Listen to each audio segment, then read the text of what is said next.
Nous en sommes maintenant à la période de questions et de réponses orales et je cède la parole au chef de l'opposition officielle. Monsieur le Président, la confusion du gouvernement en immigration perdure depuis maintenant des mois. Chaque jour, le gouvernement alimente cette confusion. Il faut traiter les 18 000 dossiers, puis il faut les déchiqueter. La poursuite judiciaire, on dit qu'elle est saugrenue, mais ils y perdent en cours. Il faut aller vite, mais pas question de mettre des ressources supplémentaires.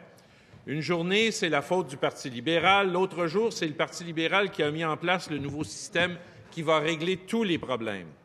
Là-dessus, Monsieur le Président, ils ont raison. Nous avons mis en place ce nouveau système. Ça ne veut cependant pas dire qu'il faut abandonner tous les gens qui ont suivi les règles de l'ancien système et qui attendent une réponse du gouvernement.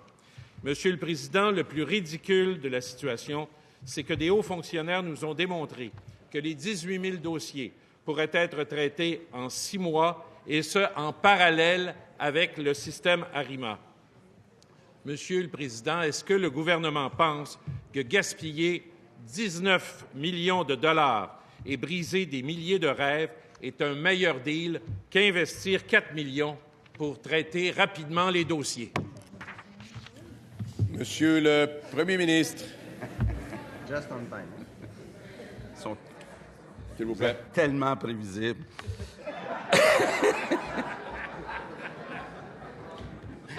Monsieur le Président, durant toute la campagne électorale, et je sais que le chef de l'opposition officielle était là, a bien suivi la campagne électorale, on a été très clair. On a dit, actuellement, le système pour choisir les nouveaux arrivants ne fonctionne pas. Il y a beaucoup trop de nouveaux arrivants qui ne trouvent pas d'emploi à la hauteur de leur qualification. Puis il y a beaucoup trop de nouveaux arrivants qui ne parlent pas français. Et à l'avenir, le plus rapidement possible, si on devient le gouvernement, on va changer ce système. Puis à l'avenir, on va s'assurer que les nouveaux arrivants répondent aux besoins du marché du travail et que les nouveaux arrivants parlent français.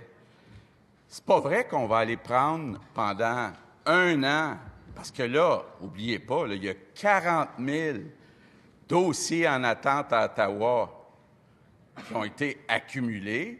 Il y en a un autre 40 000 personnes que les dossiers n'ont pas encore été traités. Puis là, l'opposition nous dit, continuez à traiter, premier arrivé, premier servi, tenez pas compte des critères qui sont proposés pendant toute la campagne électorale, c'est-à-dire répondre aux besoins du marché du travail, puis parler français. Donc, le chef de l'opposition officielle ne devrait pas être surpris qu'on essaie d'ajuster le système pour être capable de mieux intégrer. Première complémentaire, Monsieur le chef de l'opposition officielle. Hier, à 24-60, un ex-fonctionnaire il a été clair, on peut faire les deux. La question, elle est très simple, Monsieur le Premier ministre. Est-ce que c'est 19 millions qu'on va dépenser pour déchiqueter 18 000 dossiers ou est-ce que c'est 4 millions qu'on va dépenser pour les analyser rapidement? Je pense que, Monsieur le Président, le Premier ministre, il a un passé d'homme d'affaires. Qu'est-ce qui est mieux pour l'économie du Québec? Monsieur le Premier ministre. Monsieur le Président, selon l'ancien système des libéraux, on demandait à quelqu'un qui veut venir au Québec de donner 1 000 $. Il y en avait la moitié qui était refusée. L'autre moitié qui était acceptée, 53 % ne parlaient pas français. Nous, on a de la difficulté avec ça. Ce qu'on fait, c'est qu'on rembourse, ou on veut rembourser, dès que le projet de loi numéro 9 sera adopté, le 1 000 $ qui a été déboursé par les personnes. Je ne sais pas est-ce que le chef de l'opposition officielle a un problème avec le fait qu'on rembourse 1 000 $ à ceux qui ont payé le 1 000 $? Deuxième complémentaire, Monsieur le chef de l'opposition officielle. D'abord, déchiqueter des dossiers. Dépenser 19 millions de dollars pour déchiqueter des dossiers, alors qu'on pourrait, avec 4 millions, les analyser rapidement. Et en plus, c'est miner la crédibilité du Québec à l'international. Je pense que le premier ministre, il est comptable. C'est quoi le meilleur deal? Monsieur le Premier ministre. Monsieur le Président, on ne dépense pas 19 millions de dollars pour déchiqueter des dossiers, là. On remet 1 000 $ à ceux qui ont payé le 1 000 $. Et plus que ça, Monsieur le Président, on les invite à appliquer dans le nouveau système ARIMA gratuitement. C'est un système qui a été mis en place par les libéraux. C'est un bon système, celui-là. L'ancien système, c'est pas un bon système. Pourquoi le gouvernement libéral a mis en place ARIMA si ce n'est pas pour l'utiliser avant 1 an ou 2? C'est quoi le problème? Troisième complémentaire, Monsieur le chef de l'opposition officielle. Monsieur le Président, tout le monde est d'accord avec nous, les experts sont d'accord avec nous, les fonctionnaires sont d'accord avec nous. Même, je dirais, je suis sûr que si vous parlez à votre ministre de l'Économie, votre ministre des Finances, le président du Conseil du Trésor, qui voit le bon sens, ils disent que c'est une mesure anti-économique, c'est clair. Pourquoi vous refusez de prendre la meilleure décision pour l'économie du Québec? Monsieur le Premier ministre. Monsieur le Président, le chef de l'opposition officielle pourrait dire, pour des raisons autres qu'économiques, c'est mieux de traiter les dossiers selon l'ancien système premier arrivé, premier servi. Mais il ne peut pas nous dire, pour des raisons économiques, c'est mieux l'ancien système. Le nouveau système met toute la priorité sur répondre aux besoins des vraies entreprises dans toutes les régions du Québec. Ça, c'est économique. Nous, de notre côté, on est un gouvernement économique. Je comprends que le Parti libéral est rendu très proche de Québec solidaire, mais ça, c'est leur choix. Question principale, Monsieur le leader de l'opposition officielle. Oui, Monsieur le Président. S'il vous plaît. Lundi, le gouvernement a reçu une gifle au visage. C'est ça qui s'est passé. Et hier, le premier ministre et le ministre de l'Immigration avaient l'occasion de faire preuve d'humilité et de se repentir. Et sincèrement, nous aurions salué ce geste. Il ne s'est rien passé, Monsieur le Président. On a écouté le premier ministre à plus d'une occasion hier, et à chaque fois, c'est comme s'il niait que le jugement avait été rendu. Pourtant, Monsieur le Président, le jugement de la Cour, ce n'est pas une décision qui est banale, pour reprendre les termes du collègue de Santé et Services sociaux. C'est une décision qui est grave. C'est une décision qui est importante. C'est une décision qui va teinter, Monsieur le Président, l'avenir de ce gouvernement. Ce qu'on comprend, c'est que l'intention, il est assez clair. On va faire le strict minimum pour ne pas se faire condamner une autre fois. C'est comme si on se dit, Monsieur le Président, on a été puni, on va faire le minimum en réparation. La question qu'on pourrait poser, c'est est-ce que le ministre reconnaît d'abord qu'il a transgressé des lois? Est-ce qu'il va faire ce que la société civile lui demande, ce que les parlementaires lui demandent, c'est de traiter les 18 000 Monsieur le ministre de l'Immigration. Monsieur le Président, j'ai eu l'occasion de dire publiquement que nous, et dès lundi soir, que nous respections le jugement de la Cour supérieure en injonction interlocutoire provisoire. Le leader de l'opposition officielle connaît la procédure judiciaire, sait qu'il s'agit d'une première étape dans le déroulement d'un processus judiciaire. La requête qui a été présentée prévoit 3 étapes. Cela étant dit, j'ai indiqué que nous allions traiter les dossiers comme c'était le cas préalablement au dépôt du projet de loi. Cela étant dit, la volonté du gouvernement du Québec, elle ne change pas relativement au fait qu'il faut réformer le système d'immigration au Québec, qu'il faut faire en sorte de s'assurer d'arrimer les besoins du marché du travail avec le profil des candidats. Écoutez, le chef de l'opposition officielle nous dit qu'il faut répondre à la pénurie de main-d'œuvre dans les différentes régions du Québec. L'immigration peut être une solution, mais si on continue avec le système que vous avez mis en place durant des années, avec l'inventaire de dossiers que vous avez fait accumuler à la fois au Québec et à la fois également à Ottawa, en traitant tous les dossiers en fonction du premier arrivé, premier dossier traité, on se retrouve dans une situation où ça ne répond pas à la pénurie de main-d'œuvre, ça ne répond pas aux besoins de toutes les régions du Québec, à Bécomo, en Abitibi, au Saguenay, dans le bas du fleuve. Honnêtement, un gouvernement économique va prendre des décisions basées sur la nécessité de l'économie du Québec et de façon à s'assurer aussi qu'on puisse mieux intégrer les immigrants et mieux arrimer avec les besoins du marché du travail. Alors, le projet de loi 9, ce qu'il fait aussi, c'est qu'il prend soin des immigrants. On veut s'assurer... Première complémentaire, Monsieur le leader de l'opposition officielle. Oui, Monsieur le Président, on va prendre un peu de temps sur la décision de la Cour. Pourquoi un recours judiciaire? Bien, parce qu'il y a une décision politique qui a été prise. Pourquoi la justice s'en est mêlée, Monsieur le Président? Bien, parce qu'il y avait de l'arbitraire dans la décision du ministre. Parce que des gens étaient placés devant une situation qui n'est pas viable, parce que leurs droits était transgressé, Monsieur le Président, et qu'il ne pouvait pas se faire entendre autrement.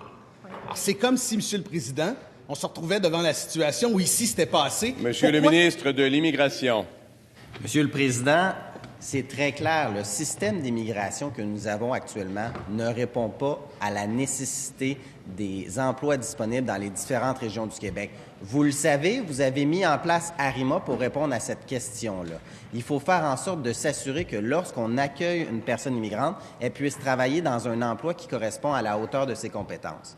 Écoutez, les immigrants, depuis moins de 5 ans qui sont au Québec, 59 % de ceux-ci sont dans un emploi pour lequel ils ont une surqualification. Est-ce que vous trouvez ça normal que le marché de l'emploi soit comme ça, que les gens qu'on a accueillis ici au Québec n'occupent pas un emploi à la hauteur de leurs compétences? Moi, je ne suis pas satisfait de votre bilan. Je vais travailler à réformer ça et j'espère que la main tendue de la députée de Saint-Henri-Sainte-Anne, c'est une vraie main tendue. Deuxième complémentaire, Monsieur le leader de l'opposition officielle. Oui, Monsieur le Président, force est de constater que ce que répond ici le ministre en Chambre, est soit démenti ou démonté dans l'espace public dans les 24 heures qui suivent. À chaque fois, on a l'occasion d'entendre des gens pour dire l'inverse de ce qu'il a dit. Est-il dans l'intérêt des Québécois, Monsieur le Président, de poursuivre ce recours judiciaire? Il faut l'accepter. Il a été rendu. Quelles instructions a-t-il données à ses procureurs? Va-t-il continuer ce recours ou y mettre fin et traiter les dossiers? Monsieur le ministre de l'Immigration. Monsieur le Président, le député Jean Talon est assez expérimenté en cette Chambre pour savoir que l'article 35.3 s'applique ici et que l'affaire est devant la justice. Alors, pour éviter tout préjudice à toutes les parties, vous savez que je ne peux pas commenter là-dessus. Cela étant dit, la volonté du gouvernement du Québec est la même, s'assurer de réformer le système d'immigration et j'espère que vous allez nous accompagner dans cette modification-là du système d'immigration afin de le bonifier. Vous ne pouvez pas nier la réalité que partout au Québec, il y a des entreprises qui ont besoin de travailleurs. Les régions du Québec, il faut s'assurer de leur vitalité. Il faut s'assurer que les gens qu'on accueille, on puisse les envoyer en région et qu'il y ait un établissement durable. Sur le fond du dossier, pouvez-vous affirmer que vous êtes en accord avec la position du gouvernement et que c'est la voie à suivre? Question principale, Madame la députée de Saint-Henri-Sainte-Anne. Merci, Monsieur le Président. Alors, depuis des semaines, le premier ministre nous a dit que demander aux gens de refaire une demande dans le nouveau système ARIMA était la bonne approche. Encore hier, le premier ministre nous a dit que ce que préfère le PLQ, c'est traiter 18 000 dossiers, ce qui va prendre plus d'1 an. Ce n'est pas le choix qu'on a fait. Allons dans le nouveau système. Ceci implique donc que le nouveau système sera beaucoup plus rapide. Lors des audiences devant le tribunal la semaine dernière, nous avons appris quelque chose qui n'a jamais été présenté aux parlementaires. Dans une déclaration sous serment, le sous-ministre adjoint du ministère de l'Immigration, Éric Gervais, déclare que seulement 400 dossiers seront traités dans le nouveau système en 2019. Le ministre était-il trop gêné pour nous le dire en Chambre? C'est devant les tribunaux qu'on l'a appris. Alors la question est simple. Est-ce que le ministre peut nous confirmer que l'intention du ministère est de traiter 400 dossiers en 2019 dans le nouveau système? Monsieur le ministre de l'Immigration. Monsieur le Président, peut-être que la députée de Saint-Henri-Sainte-Anne devrait avoir une discussion avec la députée de Notre-Dame-de-Grâce pour savoir comment fonctionnent les inventaires. Parce qu'il y a eu une accumulation de dossiers. Et vous savez, actuellement, au Québec, on se retrouve avec deux façons de procéder. La première façon de procéder, c'est au niveau du programme d'expérience québécoise. Les gens qui sont sur le territoire québécois obtiennent leur CSQ beaucoup plus rapidement. L'autre élément aussi, c'est dans le système ARIMA.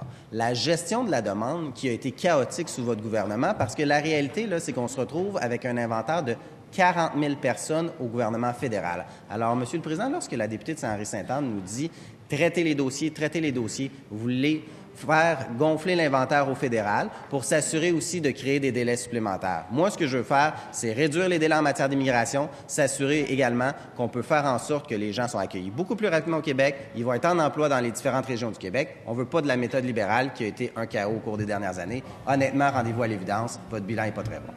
Première complémentaire, Madame la députée de Saint-Henri-Sainte-Anne. C'est une habitude, Monsieur le Président. Le ministre ne répond pas à la question, mais une chance que nous avons une déclaration sous serment du sous-ministre adjoint. Vous savez, vous avez recommandé à des gens qui font partie des 18 000 dossiers d'aller dans le nouveau système.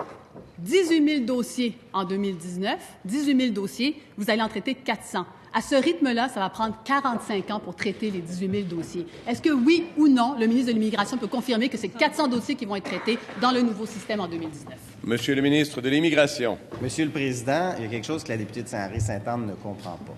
À chaque année, le Québec établit ses cibles en matière d'accueil, en matière d'immigration.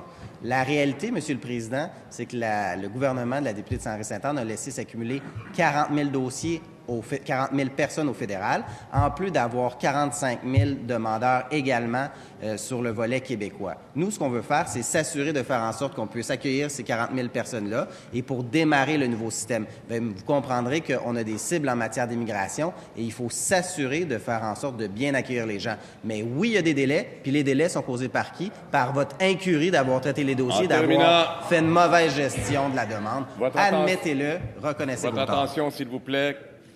Deuxième principale, Madame la députée de Saint-Henri-Sainte-Anne. Monsieur le Président, on parle de pénurie de main-d'œuvre et ils veulent traiter 400 dossiers en 2019 dans le nouveau système. Ils n'ont pas eu le courage de nous le dire ici en Chambre. Ça fait 3 semaines qu'on pose des questions, Monsieur le Président. Ça fait 3 semaines qu'on n'a aucune réponse. La question est claire. Est-ce que oui ou non, vous allez traiter 400 dossiers dans le nouveau système Arrima en 2019? Oui ou non? Ça ne prendra pas 45 secondes pour répondre. Monsieur le ministre de l'Immigration. Monsieur le Président, la députée de Saint-Henri-Sainte-Anne devrait arrêter de faire des campagnes de peur et être honnête avec les gens. Votre attention, s'il vous plaît. S'il vous plaît. Actuellement, il existe 2 systèmes au Québec. Le PEC, pour les gens qui sont sur le territoire québécois, qui répondent aux besoins du marché du travail, qui parlent français. Le programme régulier des travailleurs permanents, le PRTQ, le programme régulier des travailleurs qualifiés, qui, lui, a des délais et que vous avez accumulé un inventaire de dossiers à la fois provincial, à la fois fédéral. La députée de Notre-Dame-de-Grâce le sait très bien. Le volume de personnes qu'on va accueillir en fonction d'Arima va dépendre nécessairement du nombre de personnes qu'on accueille dans le PEC. Alors, il faut faire en sorte d'inviter les gens à déclarer leur intérêt dans Arima de façon à ce qu'on puisse les traiter. Question principale, Madame la députée de Marie-Victorin. Monsieur le Président, ça fait 3 semaines que le ministre de l'Immigration a déposé le projet de loi 9. Ça fait 3 semaines qu'il est sur la sellette sur la question des 18 000 dossiers annulés. Et ça fait 3 semaines que je lui propose une voie de passage. Puisque je suis une éternelle optimiste et que j'ai bon espoir que le ministre puisse la considérer, je vais la répéter. Son ministère pourrait traiter en priorité les dossiers des gens qui sont déjà au Québec, qui parlent déjà français et qui occupent déjà un emploi, puis transférer les autres dans le programme Arima en demandant le consentement des demandeurs pour l'utilisation des données personnelles. C'est la solution logique. On l'a vu hier aux consultations, tant l'Association des avocats en droit de l'immigration que la Fédération des chambres de commerce et Québec international s'y rallient. Pour ne nommer que ceux-là, le ministre est-il prêt à se rendre au compromis que je lui propose? Monsieur le ministre de l'Immigration. Monsieur le Président, je remercie la députée de Marie-Victorin pour sa question. Dès le départ, j'ai indiqué que nous souhaitions inviter en priorité les gens qui se retrouvaient sur le territoire québécois et qui étaient en emploi. Pour ce faire, on doit cependant adopter le projet de loi 9. Alors, je l'invite à collaborer avec nous lors de l'adoption du projet de loi. Présentement, on est en audition particulière, on entend les différents groupes. Par la suite, il va y avoir le principe et on se retrouvera en étude détaillée fort probablement au mois de mars. On a la collaboration de tous. Cela étant dit, pour les gens qui sont sur le territoire québécois, qui sont en emploi, qui parlent français, il y a une voie rapide, le programme d'expérience québécoise. Ça, il faut le dire, ils peuvent appliquer en 20 jours ouvrables, ils ont leur CSQ. Pour les autres qui répondent pas à ces critères-là, je les invite à déclarer leur intérêt et notre intention, ça a toujours été de les traiter en priorité par le biais du système Arima. Alors, j'invite la députée de Marie-Victorin à travailler en collaboration avec nous dans le cadre de l'élaboration du projet de loi et de façon à faire en sorte qu'on puisse s'assurer de réformer le système d'immigration rapidement pour enfin pouvoir avoir un système qui va être performant. Première complémentaire, Madame la députée de Marie-Victorin. Monsieur le Président, la collaboration, ça va dans les 2 sens. Et le premier ministre l'a bien dit, c'est déjà assez difficile de recruter des gens qui parlent français et qui sont en mesure d'occuper un emploi à la hauteur de leurs compétences. Là, on a des gens qui sont déjà ici, qui parlent déjà français et qui occupent déjà un emploi, et on leur demande de recommencer leur démarche d'immigration à zéro. C'est totalement illogique. Pourquoi le ministre s'entête-t-il à leur compliquer la vie alors qu'il pourrait facilement accepter mon compromis? Monsieur le ministre de l'Immigration. Alors, Monsieur le Président, je saisis la question de la députée de Marie-Victorin. Et pour faire ce clair, pour les gens dont elle parle, qui parlent français, qui sont en emploi 12 mois au cours des 24 derniers mois, ce sont les critères du programme d'expérience québécois. Toutes ces personnes-là, je les invite à déposer leur candidature dans le programme d'expérience québécoise. Il est vrai que certaines personnes qui ont appliqué dans le PRTQ, au moment où elles l'ont fait, elles n'étaient pas admissibles au PEC. Exemple, quelqu'un qui vient avec un permis de vacances-travail qui était ici, qui a appliqué 1 mois après son arrivée, bien, désormais, elle parle français, elle est en emploi depuis 12 mois, elle est admissible. Alors, je l'invite à communiquer le message comme moi pour les inviter à déposer dans le PEC pour avoir son certificat de sélection à l'intérieur de 20 jours. Madame la députée de Marie-Victorin. Monsieur le Président, Je répète qu'on pourrait traiter ces dossiers des gens qui parlent déjà français, qui sont déjà au Québec et qui occupent déjà un emploi avec le système actuel rapidement. Deuxièmement, on prend les autres dossiers, on les envoie dans la plateforme Arima, on leur envoie un courriel aux demandeurs pour leur demander leur consentement. On n'est pas loin, Monsieur le Président, là. On est à un clic de s'entendre. Est-ce que le ministre peut admettre qu'on a trouvé la voie de compromis? Monsieur le ministre de l'Immigration. Monsieur le Président, comme je l'ai toujours dit, dans un premier temps, pour les candidats francophones, pour ceux qui travaillent, il y a le PEC, c'est la voie rapide, 20 jours ouvrables. Là-dessus, Madame la députée Marie-Victorin, je crois que nous nous entendons. Pour les autres candidats, qui sont des candidats qui ne sont pas admissibles au PEC, on les invite à déclarer leur intérêt rapidement dans RIMA. Et j'ai toujours dit, et c'est mon intention de les inviter en priorité s'ils sont sur le territoire québécois et qui occupent un emploi. Alors, je ne peux pas être plus clair que ça. Et pour tous les autres candidats qui souhaitent venir au Québec, je les invite à déposer leur demande de déclaration d'intérêt dans le système ARIMA également. Alors, pour les personnes qui avaient fait leur demande au Québec, il faut déposer leur demande ou appliquer dans le PEC. Question principale, Madame la chef du troisième groupe d'opposition. Merci, Monsieur le Président. Hier, on a appris la date du budget et on a aussi appris que ça allait être un budget économique. Un budget, on le sait, c'est pas seulement des colonnes de chiffres, c'est aussi le moment où un parti ou un gouvernement annonce ses vraies couleurs, où il parle de sa vision de l'avenir du Québec. Justement, depuis 3 semaines, il y a des jeunes qui nous en parlent, eux autres, de leur vision. Ils marchent dans la rue chaque vendredi pour nous parler de leurs inquiétudes face à l'avenir. Le premier ministre n'a pas encore commenté ces manifestations, alors pour l'aider à se faire une tête, je vous présente Nicolas, 16 ans, qui nous dit, et je le cite, « Je suis ici parce qu'on veut que le gouvernement Legault prenne ses responsabilités. C'est le problème le plus pressant de notre génération. On nous a légué une terre malade. Les rapports disent qu'il nous reste moins de 2 ans avant que les changements deviennent quasi irréversibles. Donc, on doit faire des actions concrètes maintenant. La semaine prochaine, on va être 10 écoles. J'espère que ça va faire réaliser à M. Legault que c'est maintenant que ça se passe. Est-ce que le premier ministre pense à ces jeunes quand il décide de ses orientations budgétaires? Lui, qui a parlé de ses enfants dans son discours inaugural, pense-t-il à l'avenir de ses petits-enfants dans son budget? Alors, ma question au premier ministre, est-ce qu'il donne des orientations claires à son ministre des Finances pour faire le virage nécessaire vers une économie faible en carbone? Je vous rappelle que même en citant, on doit quand même utiliser le titre et non le nom de la personne citée, s'il vous plaît, par mesure de rappel. Monsieur le Premier ministre. Oui, Monsieur le Président. Effectivement, il y aura un budget qui va être déposé le 21 mars. Je pense que la chef de la troisième opposition sera contente de voir les mesures, entre autres, en matière d'environnement. C'est important de se dire qu'au Québec, on s'est donné un mécanisme avec le Fonds vert pour être capable d'agir. On a des montants importants. Malheureusement, au cours des dernières années, le Fonds vert est devenu un fonds qui était utilisé par une dizaine de ministères pour finir leur fin de mois, si je peux dire, sans rapport avec les impacts pour réduire les GES. Le nouveau ministre de l'Environnement est en train de rectifier le tir. Il y aura des mesures d'annoncer dans le budget le 21 mars. Vous allez comprendre que ce n'est pas possible pour moi à ce moment-ci de vous en dire plus long. Je demande à la chef de la troisième opposition d'être patiente, mais je pense qu'elle devrait être contente. Première complémentaire, Madame la chef du troisième groupe d'opposition. Vous savez, quand on annonce un budget économique, oui, on peut parler du Fonds vert, donc c'est le mandat de financer du soutien pour la transition énergétique. Mais moi, je me rappelle du premier ministre qui critiquait sans arrêt le PQ et le PLQ qui finançaient la cimenterie Port-Daniel, le projet le plus polluant. Alors, ma demande au premier ministre, c'est est-ce qu'il va répéter les erreurs des anciens partis et financer, par exemple, le projet de gazoduc présentement sur la table? Monsieur le premier ministre.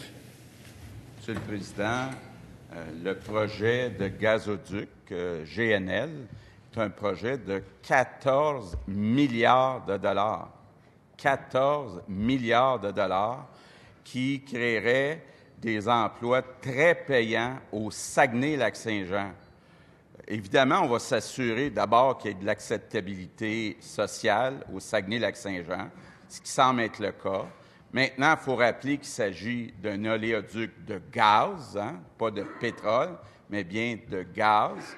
On va s'assurer que toutes les vérifications environnementales soient faites, mais En terminant, on a besoin d'investissements comme celui-là au Québec. deuxième complémentaire, Madame la chef du troisième groupe d'opposition. Alors, voyez-vous, c'est exactement ça le problème. Économie et environnement, on glisse souvent dans ces affaires-là. Alors, il n'a pas vraiment répondu à ma question parce que le budget doit donner l'orientation claire. Les jeunes nous le demandent. D'ailleurs, je demande au premier ministre de répondre à ces jeunes-là.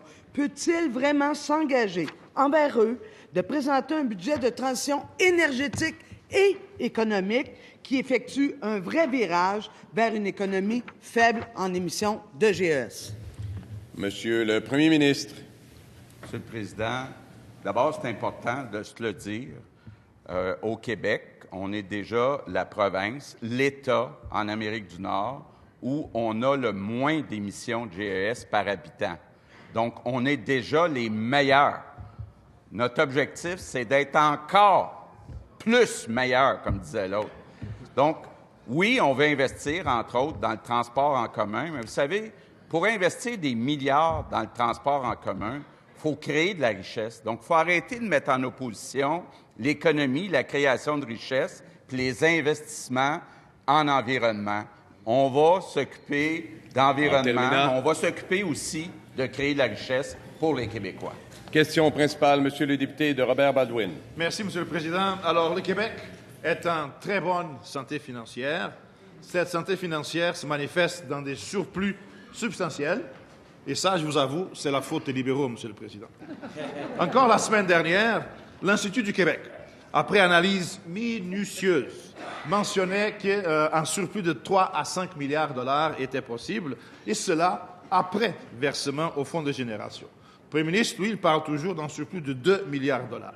Le ministre des Finances, lui, il parle d'une accélération de dépenses, pendant que le président du Conseil du Trésor passe des commandes d'optimisation de ces dépenses-là. Bon. Alors, après toute cette valse des milliards, et par souci de transparence, est-ce que Monsieur le ministre des Finances peut nous donner, à 3 semaines du budget, l'heure juste sur le surplus? Combien le surplus en 18-19? Monsieur le ministre des Finances. Monsieur le Président, je peux certainement vous donner l'heure juste, mais pas le chiffre.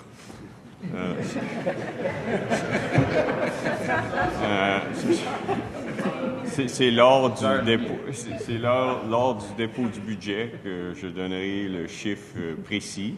Et comme je l'ai mentionné plusieurs fois, et je veux revenir sur l'Institut économique auquel vous faites référence, ces gens-là utilisent les données du ministère et nous avons publié un rapport mensuel le 8 février, bien avant eux, qui faisait état du surplus. Il n'y avait absolument aucune nouvelle information dans ce rapport. Et oui, les dépenses sont en retard par rapport à ce qui avait été prévu, notamment dans le budget, dans le rapport préélectoral et dans le point. Alors, on est en train d'étudier si, d'une part, les dépenses vont s'accélérer et si, d'autre part, s'il y a des gestes concrets qu'on peut faire pour améliorer la qualité des services des Québécois et faire une différence. Première complémentaire, Monsieur le député de Robert Baldwin. Comme par exemple un surplus additionnel pour le ministère de l'Immigration pour traiter les cas, ça serait très utile. Maintenant, le ministre hier a levé le suspense quant à la date du budget. Très bien, bravo. Mais il nous a aussi réservé une belle petite surprise. Il nous a aussi annoncé, par communiqué, que le rapport mensuel dont il a fait allusion, qui devait être publié le 8 mars, le sera seulement lors du budget. Alors, Monsieur le ministre, pourquoi un tel manque de transparence? Pourquoi un rapport à date fixe devient un rapport quand ça me plaît? Monsieur le ministre des Finances. Merci pour la question. Simplement parce que dans un souci de transparence, nous sommes engagés à tous les 3 mois à réviser la prévision annuelle du solde budgétaire, qui, je crois, était l'objet de votre première question. Et donc, après 9 mois et le dépôt du budget, il nous fera plaisir de réviser le solde budgétaire pour l'année 18-19. Deuxième complémentaire, Monsieur le député de Robert Baldwin. Monsieur le Président, une chose n'empêche pas l'autre. Le rapport mensuel, d'ailleurs, est un outil précieux pour les parlementaires et donc pour le public de suivre régulièrement l'évolution des revenus et l'évolution des dépenses. D'ailleurs, le Québec est le seul État, seule province, à avoir un tel rapport.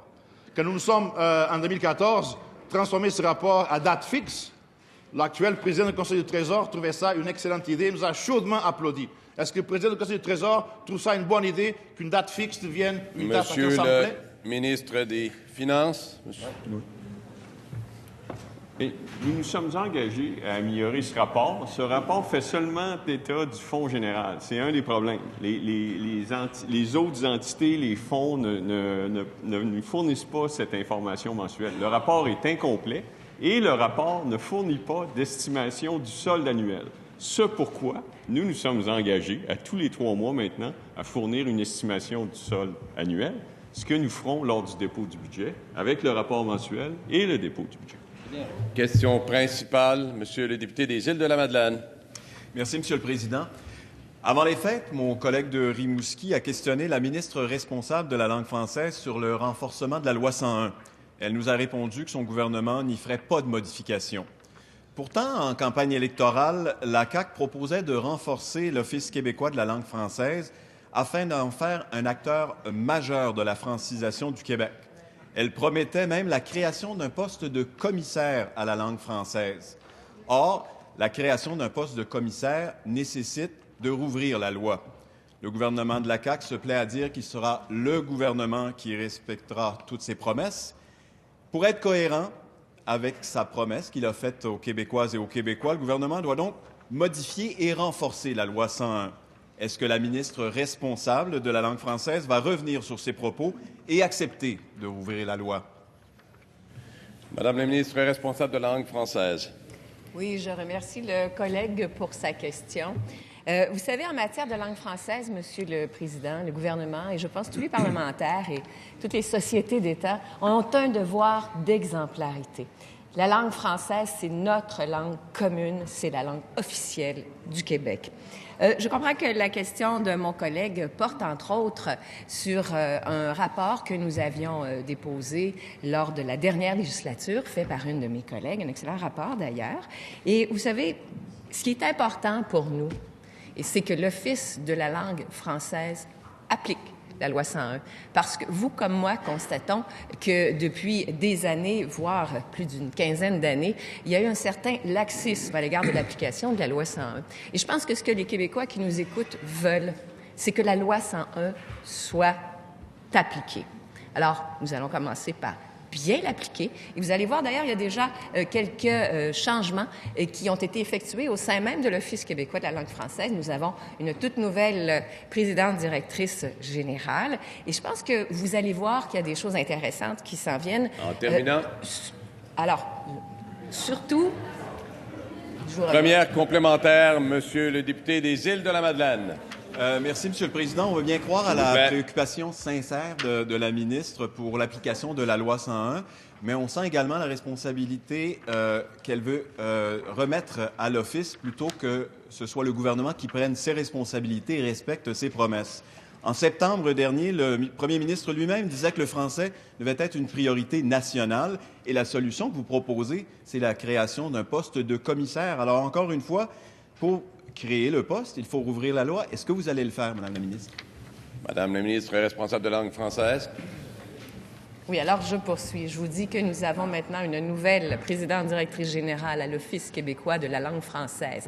Nous sommes en train de voir de quelle façon il y a eu du laxisme, il y a eu des lois qui n'ont, des articles de la loi 101 qui n'ont pas été respectés nécessairement ou appliqués. Et vous savez quoi, Monsieur le député, nous allons commencer par l'appliquer, cette charte de la langue française. Nous allons commencer par l'appliquer et par maximiser l'efficacité des organes qui sont constitués par la loi 101.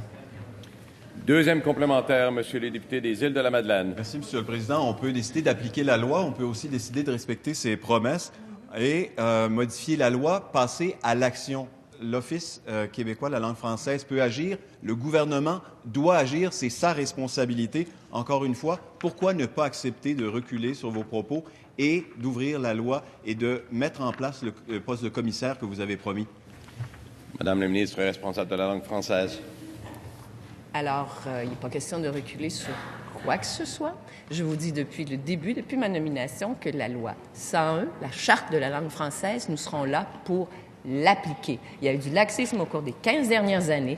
Il y a eu, entre autres, de l'affichage en anglais, en chinois, en n'importe quelle langue, sauf en français. Nous allons y remédier. Nous avons une nouvelle présidente directrice générale et j'ai demandé un beau portrait de ce qui se passe. Nous attendons d'ailleurs ces travaux à cet égard. Nous allons bouger, mais nous allons appliquer la loi 101, contrairement à ce qui n'a pas été fait au cours des dernières années. S'il vous plaît. Question principale, Madame la députée de Tachereau. Monsieur le Président, j'aime beaucoup les séries. Moi, ça a commencé dans mon enfance. J'écoutais Passe-Partout, Ouattatata, ou après ça a été Les Filles de Caleb, Chambre en ville, Lance et Compte. Bon, maintenant, j'ai plus la télé, mais j'ai Netflix, fait que j'écoute House of Cards, j'écoute Game of Thrones, The Handmaid's Tale. Puis comme j'aime les séries, je me suis dit, tiens, ma question sur Netflix, il y a 2 semaines, a eu une pas pire cote d'écoute sur les réseaux sociaux. Je pourrais en faire une série. Et puis, créer des nouveaux épisodes tant qu'il n'y aura pas un dénouement clair qui mette fin à toute l'histoire. Tu sais, que ça finisse mal ou que ça finisse bien, mais quand il y a un dénouement clair, la série est finie. Alors, 2e épisode aujourd'hui, ma question est pour la ministre de la Culture. Que pense-t-elle de l'idée de s'inspirer de l'Union européenne et d'imposer à Netflix qu'il mette dans son catalogue québécois au moins 30 % de production québécoise? Madame la ministre de la Culture. Oui, bien, je suis ravie de pouvoir continuer notre entretien avec la députée de Tachereau. Ravie parce que, vous savez, il faut faire un petit peu de pédagogie ici, hein? S'il vous plaît. S'il vous plaît. Et bien, légalement, je vous dirais qu'actuellement, la grande problématique, c'est que Internet et le contenu d'Internet sont de compétence fédérale en vertu des articles 91 et 92 de la loi constitutionnelle de 1867 que vous devez sûrement connaître. Actuellement, Québec, vous allez me dire, mais oui, mais pourquoi ne légifère-t-on? Actuellement, le Québec a un pouvoir de taxation, ce qu'il a fait en janvier dernier, mais n'a pas le pouvoir sur le contenu des fournisseurs de services Internet. Et ça, c'est triste. C'est triste, mais cependant, vous me parlez de séries et vous me parlez de séries, justement, les séries de nos créateurs que nous devrions voir davantage. Ça me déçoit un petit peu de voir que ma collègue semble faire la promotion de Netflix plutôt que la promotion de nos propres plateformes ici, québécoises. Vous savez, il y a... S'il vous plaît. Télé-Québec, Monsieur le Président, qui est un grand succès, une magnifique plateforme. Il y a Tout TV. On y voit là beaucoup de créations de nos producteurs, de nos réalisateurs. Pourquoi pas Illico tant qu'à y être? Première complémentaire, Madame la députée de Tachereau. Attention, s'il vous plaît. Le contenu québécois est bon, les gens en redemandent. Il y a 700 000 personnes qui ont écouté Passe-Partout cette semaine. Sur tout.tv, c'est la même chose. On les aime, ces plateformes-là, mais ça serait le fun que ça soit pas toujours l'État qui paye, que ça soit pas toujours nos taxes qui payent. Quand il y a des compagnies qui viennent faire beaucoup d'argent chez nous, pourquoi est-ce qu'on ne leur demande pas de participer à l'économie québécoise? D'autant plus qu'on a un gouvernement qui se dit nationaliste en face de nous. Alors, j'aimerais savoir, c'est quoi son plan quand le fédéral va la revirer de bord par rapport à la négociation? Madame la ministre des Communications, on reste attentif pour écouter tant les questions que les réponses. Merci. Vous savez, vous parliez de l'expérience européenne, ou du moins des réflexions qui sont faites en Europe. Je vous disais qu'on a un pouvoir de taxation, mais on n'a pas un pouvoir sur le contenu. Le fameux contenu, on n'a pas de contrôle là-dessus. Cependant, vous savez qu'il y a actuellement une révision qui est en train de se faire à Ottawa. Et moi, je mets de la pression sur mon homologue à Ottawa pour justement valoriser notre contenu, faire en sorte qu'il puisse y avoir quelque chose. Mais il y a quelque chose d'intéressant que j'ai vu passer en Europe, entre autres en France plus précisément. On est en train de se poser la question, pourquoi ne pas taxer le chiffre d'affaires de Netflix, ce qui est possible. Alors, cette réflexion-là, moi, j'en suis. Je trouve ça très intéressant et je mets de la pression actuellement sur mes homologues fédéraux pour qu'on puisse faire quelque chose pour que nos créateurs y retrouvent justement leur part. Deuxième complémentaire, Madame la députée de Tachereau. Historiquement, la culture ne fait pas partie dans la Constitution canadienne des compétences d'un bord ou de l'autre. Et historiquement, le Québec a décidé d'occuper une part vraiment importante dans cette zone grise-là. On a toujours été extrêmement combatifs, beaucoup plus combatifs que les autres provinces, pour une raison très claire, on a une culture à protéger. Là, j'ai l'impression qu'il y a un virage qui se prend, que maintenant, on abandonne ça. On se soumet un peu au fédéral, puis on change sur cette trame-là l'histoire. Donc, j'aimerais savoir si je reviens dans peut-être 3 semaines, 1 mois, avec la même question de savoir où on est rendu. Madame la ministre des Communications et de la Culture. Oui, je vous remercie. Inquiétez-vous pas, je serai toujours là pour me battre nous nous battons pour nos créateurs. Nous faisons de la pression sur le fédéral parce qu'il y a une réalité, Monsieur le Président. Nous vivons dans un État de droit et tout ce qui est Internet est de compétence fédérale. Je ne l'ai pas inventé, c'était la loi constitutionnelle de 1867. C'est les pères de la Confédération qui ont pensé à ça. Cependant, il faut se battre pour nos créateurs et nos On reste producteurs. deux secondes. Ça va très bien. On est attentif aux questions. Attention, on est attentif aux réponses. Je vous demande simplement votre collaboration pour qu'on poursuive cette période de questions. Merci. Vous savez, Monsieur le Président, moi, je travaille pour la mise en valeur des contenus québécois, effectivement, la création, la diffusion. On travaille là-dessus et vous savez, il y a d'autres choses que Netflix dans la vie, Madame la députée. Nous allons travailler pour aider nos producteurs sur toutes les plateformes. Merci. Question principale, Monsieur le leader de l'opposition officielle. Oui, Monsieur le Président. Il l'a dit tout à l'heure, puis il l'a répété depuis 2 semaines. Le ministre a dit on ne va pas traiter tous les dossiers, on va traiter seulement quelques dossiers. D'ailleurs, la volonté également du premier ministre, il l'a répété. Alors, le gouvernement en a pas envie, c'est le PM qui l'a dit. Alors, ça va poser des questions, Monsieur le Président. D'abord parce qu'ils vont traiter quelques dossiers, mais on ne sait pas lesquels. Mais on ne sait surtout pas comment. Alors, comment ça va se faire, Monsieur le Président? Est-ce que c'est une loterie? Est-ce qu'ils vont faire des choix? Est-ce qu'ils vont suivre l'ancien modèle? Je ne le sais pas, Monsieur le Président, mais les gens qui écoutent, les gens qui attendent, eux non plus, ne le savent pas. Monsieur le Président, jusqu'à maintenant, le ministre a donné beaucoup de leçons. Il a inventé des histoires. Il a mis la faute sur les autres. Il n'a pas pris acte correctement, je pense, du jugement. Une chose est certaine, c'est qu'il est en colère. Parce qu'en commission parlementaire, c'est palpable, Monsieur le Président.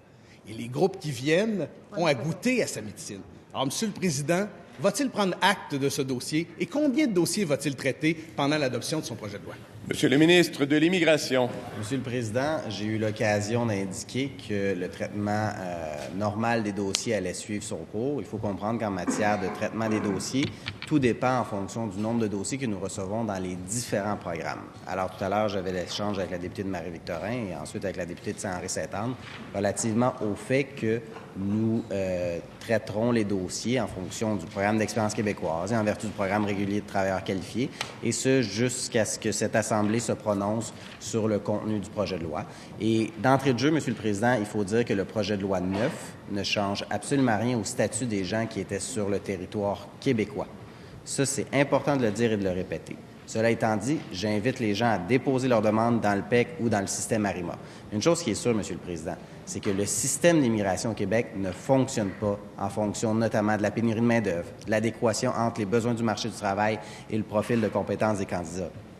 Ça, le député de Jean Talon ne peut pas le nier. Il doit l'affirmer et ça doit être très clair qu'il doit également de cesser de faire une campagne de peur. Il faut bien renseigner les gens. C'est ce qu'on fait du côté du gouvernement. Et j'invite le Parti libéral à collaborer en commission parlementaire et surtout, lorsqu'il questionne les intervenants, à s'assurer de la validité des propos. Première complémentaire, Monsieur le leader de l'opposition officielle. Oui, Monsieur le Président, ce manque de flexibilité, cette rigidité dans laquelle fait état le ministre et le gouvernement ont un prix, Monsieur le Président. Et mon inquiétude, c'est la suivante, c'est que puisqu'il y a des gens qui vont payer parce que leurs dossiers ne seront pas traités, et on ne sait pas combien, bien, c'est que le gouvernement n'a pas envie que ça dure longtemps parce qu'il ne voudra pas traiter beaucoup de dossiers. Alors, la question qui va se poser, c'est quelle sera l'attitude du gouvernement dans le cadre du projet de loi? Va-t-il nous bousculer? Aurons-nous le temps nécessaire pour traiter de ce dossier? Monsieur le ministre de l'Immigration. Monsieur le Président, l'étude d'un projet de loi en commission parlementaire dépend de la bonne volonté de l'ensemble de la députation, incluant la députée de Saint-Henri-Sainte-Anne et les députés que vous allez déléguer à cette commission. Moi, j'aborde les travaux de la commission dans un esprit de collaboration, comme je l'ai toujours fait. On peut bonifier le projet de loi. Cela étant dit, je demande au leader de l'opposition officielle, est-ce qu'il est prêt à se joindre à nous et à inviter prioritairement les gens qui sont sur le territoire québécois et qui auront déposé leur demande dans le système ARIMA? Est-ce qu'il veut favoriser le fait que ces gens-là qui sont au Québec, qui sont en emploi, puissent être invités prioritairement dans le système ARIMA? Je vous pose la question parce que, honnêtement, c'est la position du gouvernement depuis le début et j'aimerais bien l'entendre connaître sa position à lui. Deuxième complémentaire, Monsieur le leader de l'opposition officielle. Oui, Monsieur le Président, je réitère notre inquiétude. La colère du ministre va toucher des gens. Elle va toucher les gens qui sont dans cette liste de personnes qui, malheureusement, ne seront pas traitées ou ça va arrêter avant eux parce que le projet de loi sera adopté, parce qu'ils n'ont pas l'intention de le faire. Mais ça risque aussi de toucher les parlementaires. Moi, mon impression, M. le Président, c'est que le gouvernement va aller très vite. Bien, je ne l'ai pas inventé, ce sont les mots du premier ministre. Alors, qu'est-ce que ça veut dire aller vite? Ça veut dire nous imposer le projet de loi, ça veut dire couper court aux consultations et aux débats. Monsieur le ministre de l'Immigration. Monsieur le Président, dans un premier temps, je ne sais pas où le leader de l'opposition voit de la colère. Je suis très zen et comme leader du gouvernement, je tente de faire fonctionner le Parlement. Alors, lorsque le leader de l'opposition officielle nous dit couper court aux consultations, écoutez, sur les 22 groupes qu'on entend en commission parlementaire sur le projet de loi 9, 20 ont été sollicités par le Parti libéral du Québec. Je trouve, Monsieur le Président, que c'est une bonne moyenne au bâton pour le Parti libéral. 20 des 22 groupes proviennent de vos demandes. Alors, peut-être que j'aurais dû vous en donner 22 sur 22, avoir 100% des groupes. La prochaine fois, je tenterai de faire un effort supplémentaire pour vous accommoder encore plus. Mais vous savez, il faut faire avancer le Parlement. La job du Parlement, c'est d'adopter des lois, et c'est ce qu'on va faire. Cela met fin à la période de questions et de réponses orales. Merci à tous. Pas d'applaudissements, s'il vous plaît.